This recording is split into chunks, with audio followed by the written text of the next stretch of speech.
Chapter 11, Indoctrination. Over the next couple of months, I started getting exposed to more in-depth schooling. The NR schooling more or less centered on the 14 bonds and the format. There were some interrelated concepts and some history, but it was based more on the bonds and format. The 14 bonds consisted of everything from responsibility, purpose, and goals to conduct. These are the edicts and decrees that all NR members are expected to live by daily, and these dictates are supposed to be memorized and ingrained until it becomes second nature. They would be revised several times over the years to adapt to the extemporaneous changes within the movement, but they basically stayed the same. These were the 14 bonds as I remember them. Number 1, all Norteños will strive for a better education, respect, and social status of equality. This includes and goes beyond acquiring any and all incentives and privileges entitled to an inmate. Number 2, all Norteños will take a strong, positive attitude towards aiding and assisting all those of a Latin descent, as well as any other minority group worthy of our cause. It is our duty to work together in harmony and unite these forces in alliance with us to reach our set goals.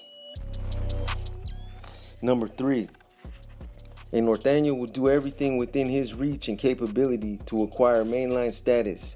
For these are the grounds we must secure for our fellow Norteños and all those who live for the cause to have a strong, established pinta to go to without the threat or interference of the opposition. Number 4, in order to continue our struggle with far less difficulties, there shall be no tolerance created by internal confrontations, individualism, or homeboy favoritism. No Norteño will spread false rumors or gossip about a fellow Norteño, and at no time will a Norteño attempt to take advantage of or disrespect a fellow Norteño's ruca or familia. To do so will result in serious repercussions. Number 5, all Norteños will acknowledge and respect the authority in charge at all times. No Norteño will feel inferior to one who holds rank or position, nor will a Norteño holding rank or position of some type feel superior over his fellow Norteños because of his status. Number 6, any and all data pertaining to new arrivals shall be reported through its proper channel immediately. See household procedures, especially which endangers the life or is contrary to the cause. 7, at no time will a Norteño endanger the life of a fellow Norteño. There shall be no fighting amongst Norteños, nor shall any cowardice dealings with the canine or enemy be tolerated. To do so will be dealt with accordingly. Number 8, no Norteño will lie or boast about his status, be it rank or file. He will take high regard for his physical and mental well-being and will always strive to better himself and become more aware and educated in all aspects relevant to the accomplishments of our set goals. Number 9, should a Norteño be transferred from one facility to another, it is his sole duty to establish a branch in union to procedures set henceforth and work hand in hand with other Norteños at said facility and parallel to other pintas. Number 10, every chapter and stronghold of Norteños will keep track of all enemy and enemy activities behind enemy lines. Number 11, it is each Norteño's responsibility that is aware of our struggle to teach and school all those destined to the pinta. No Norteño should enter the pinta blind or without knowledge of our struggle behind the walls. 12, a Norteño will protect and defend his household to the fullest, no matter the circumstances or consequence. This means standing next to a fellow Norteño or the cause, both in battle or struggle.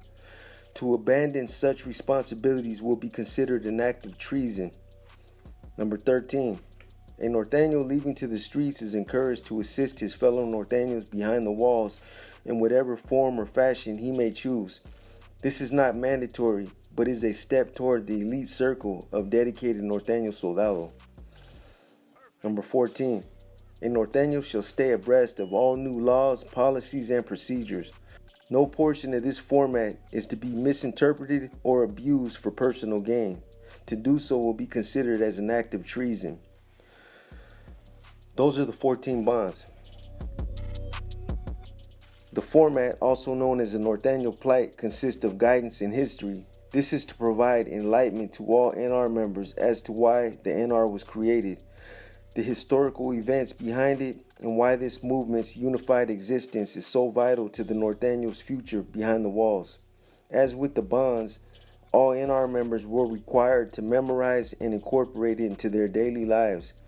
It would also be revised several times over the years, but it too stayed the same in concept. Our future behind the walls depends largely upon each and every one of us as Norteños.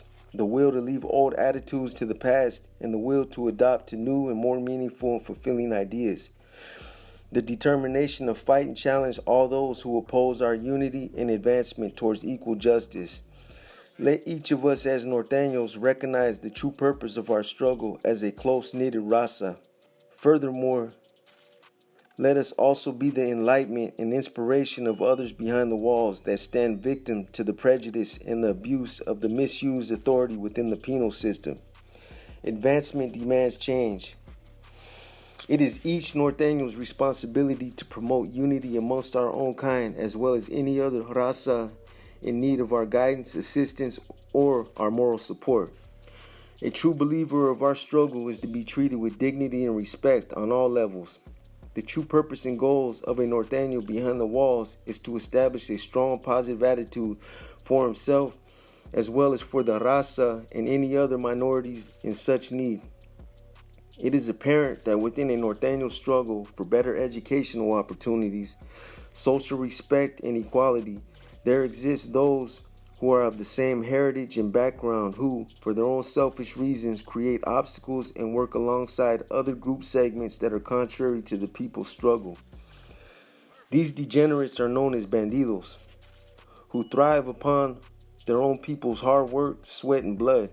Within our struggle, there is no room whatsoever for the bandidos or their kind. Those who seek to destroy and undermine our raza's efforts to rise above their standards of living have through their own actions made it possible for us and other groups like us to come together, henceforth presenting a strong united front. It is urgent that a Norteño understands his duties and responsibilities and at the same time asserts and anticipates the many sacrifices we will all come to endure at one time or another. Many of us will make it to the streets, and some will eventually return, while others will not make it out for a very long time, and still others will never make it beyond the walls.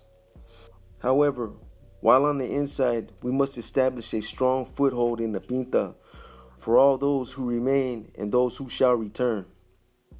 Our foremost and ultimate goal is to eventually establish a front in all Pintas where one is able to do his time and enjoy the advantages and privileges that make existence behind the walls more bearable, while at the same time expanding one's area of need, such as education, vocation, and other necessities essential to our future accomplishments. Once firmly established in the Pinta, our struggle will gradually expand to the streets. The struggle on the streets will of course be on a much greater scale and will basically follow the same concepts of Nuestra. To fully succeed in our cause, the investment of hard work and time will be much. There will be stumbling blocks in the midst of our path, but through this we shall allow our setbacks to serve as an experience, and experience will be the spirit that puts the fire in our hearts and minds for our future accomplishments and victories. To fully accomplish our set goals and objectives, all Norteños must function on the same level of awareness and discipline. This involves the 14 bonds of the NR, rules and regulations adopted for all Norteños, as all fronts must function on the same level. I would quickly memorize the bonds and format and absorb whatever topics were given to me.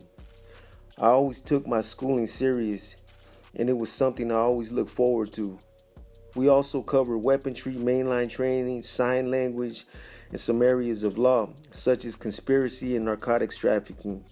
We also studied the RICO Act and the laws designed for gang members, such as the Street Terrorism Act and gang enhancements.